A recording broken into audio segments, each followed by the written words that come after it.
बॉलीवुड की दुनिया में मोहब्बत की हजारों कहानियां हैं। कुछ अधूरी रह गईं और कुछ मुकम्मल हुई। लेकिन धर्मेंद्र और हेमा मालिनी की लव स्टोरी सिर्फ गानों और फिल्मों तक सीमित नहीं थी। इस इश्क को अंजाम तक पहुंचाने के लिए जो हुआ वो उस दौर का सबसे बड़ा स्कैंडल बन गया था। क्या आप जानते हैं कि दुनिया जिसे ही मैन धर्मेंद्र के नाम से जानती है, सरकारी कागजों और निकाहनामे में उनका नाम दिलावर खान क्यों दर्ज हुआ था और ड्रीम गर्ल हेमा मालिनी आयशा बी कैसे बन गई थी? आज हम धूल झाड़ रहे हैं 1979 की उस पुरानी फाइल से जिसने न सिर्फ देओल परिवार को हिला दिया था बल्कि उस वक्त की राजनीति और समाज में भी भूचाल ला दिया था। यह कहानी शुरू होती है 70 के दशक में, जब धर्मेंद्र इंडस्ट्री के सुपरस्टार थे। वो पहले से शादीशुदा थे। 1954 में प्रकाश कौर के साथ उनकी अरेंज मैरिज हो चुकी थी। सनी देओल और बॉबी देओल बड़े हो रहे थे, यानी उनका एक भरा पूरा परिवार था। लेकिन फिल्मों में काम करते करते धर्मेंद्र का दिल ड्रीम गर्ल हेमा मालिनी पर आ गया।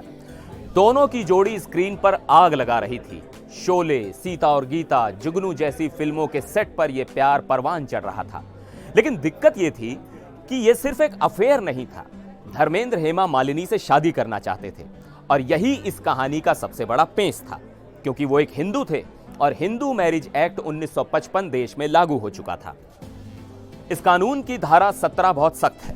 यह साफ कहती है कि अगर कोई हिंदू अपनी पहली पत्नी के जीवित रहते हुए और बिना तलाक दिए दूसरी शादी करता है तो वो शादी गैर कानूनी मानी जाएगी। इतना ही नहीं, ये एक क्रिमिनल ऑफेंस है, यानी इसके लिए जेल की सजा भी हो सकती थी। धर्मेंद्र के सामने दो रास्ते थे, या तो वो अपनी पहली पत्नी प्रकाश कौर से तलाक लें या फिर हेमा मालिनी को भूल जाएं। खबरें बताती हैं कि धर्मेंद्र ने प्रकाश कौर से तलाक की बात भी की थी, लेकिन प्रकाश कौर ने साफ इनकार कर दिया। वो अपने बच्चों और अपने घर को टूटने नहीं देना चाहती थी और एक भारतीय नारी होने के नाते उनका यह फैसला अपनी जगह सही भी था। अब धर्मेंद्र बुरी तरह फंस चुके थे। एक तरफ कानून का डर, दूसरी तरफ पहली पत्नी का इनकार और तीसरी तरफ हेमा मालिनी से शादी करने की जिद।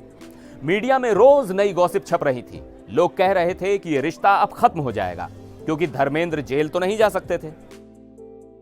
जब सीधे रास्ते बंद हो गए तो वो रास्ता चुना गया जिसने पूरे देश को चौंका दिया। वकीलों और सलाहकारों ने धर्मेंद्र को एक लूप होल, यानी कानून से बचने का एक चोर दरवाजा दिखाया, और वो रास्ता था इस्लाम धर्म। इस्लाम में एक पुरुष को 4 शादियां करने की इजाजत है, यानी अगर धर्मेंद्र मुसलमान बन जाते तो वो अपनी पहली पत्नी को बिना तलाक दिए कानूनी तौर पर दूसरी शादी कर सकते थे और हिंदू मैरिज एक्ट उन पर लागू नहीं होता। तारीख थी 21 अगस्त 1979। मीडिया रिपोर्ट्स और उस वक्त के दस्तावेजों के मुताबिक धर्मेंद्र और हेमा मालिनी ने चुपचाप धर्म बदल लिया। धर्मेंद्र ने अपना नाम रखा दिलावर खान और हेमा मालिनी बनी आयशा बी। कहा जाता है कि यह निकाह बहुत ही गुप्त तरीके से हुआ था। कुछ रिपोर्ट्स दावा करती हैं कि यह मुंबई में हुआ तो कुछ पुराने अखबार बताते हैं कि इसके लिए इंदौर की एक मस्जिद को चुना गया था। निकाहनामे में लिखा गया कि दिलावर खान वल्द केवल किशन ने आयशा बी के साथ 1,11,000 रुपए के मेहर पर निकाह कबूल किया है।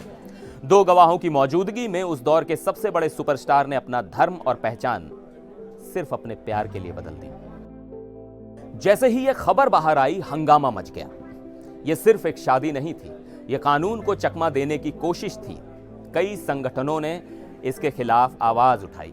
इंदौर और मद्रास की अदालतों में इस शादी के खिलाफ याचिकाएं दायर की गईं। आरोप लगाया गया कि यह धर्म परिवर्तन आस्था के लिए नहीं बल्कि सिर्फ और सिर्फ शादी के लिए किया गया है, जो कि इस्लाम और कानून दोनों का मजाक उड़ाने जैसा है। लेकिन धर्मेंद्र ने बहुत होशियारी से इसे संभाला। उन्होंने कभी सार्वजनिक रूप से इस बात को स्वीकार नहीं किया कि वो प्रैक्टिसिंग मुस्लिम बन गए हैं और ना ही उन्होंने कभी अपने हिंदू नाम को छोड़ा। कागजों में वो दिलावर बने ताकि शादी वैध रहे, लेकिन दुनिया के लिए वो धर्मेंद्र ही रहे।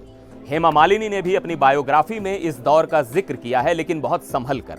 उन्होंने कहा था कि वो अपनी शादी से खुश हैं, लेकिन जिस तरह से चीजें हुईं वो शायद और बेहतर हो सकती थी। आज जब हम 45 साल बाद पीछे मुड़कर देखते हैं तो दिलावर खान और आयशा बी का नाम इतिहास के पन्नों में कहीं खो गया है। लेकिन धर्मेंद्र ने जिस तरह से अपनी दोनों जिंदगियों को बैलेंस किया वो काबिले तारीफ है। आमतौर पर ऐसी कहानियों में परिवार बिखर जाते हैं, लेकिन धर्मेंद्र ने प्रकाश कौर और अपने पहले परिवार को कभी नहीं छोड़ा। उन्होंने अपनी जिम्मेदारी पूरी तरह निभाई और दूसरी तरफ हेमा मालिनी को भी पत्नी का पूरा दर्जा और सम्मान दिया। आज सनी देओल और बॉबी देओल, ईशा और आहना देओल के साथ भले ही रोज पार्टी ना करते हों, लेकिन मुश्किल वक्त में ये पूरा परिवार एक साथ खड़ा नजर आता है। ये फैसला नैतिक था या अनैतिक, सही था या गलत, इस पर बहस हो सकती है, लेकिन ये सच है कि बॉलीवुड के ही मैन ने साबित कर दिया कि प्यार और जंग में और शायद शादी में भी उनके लिए सब जायज था।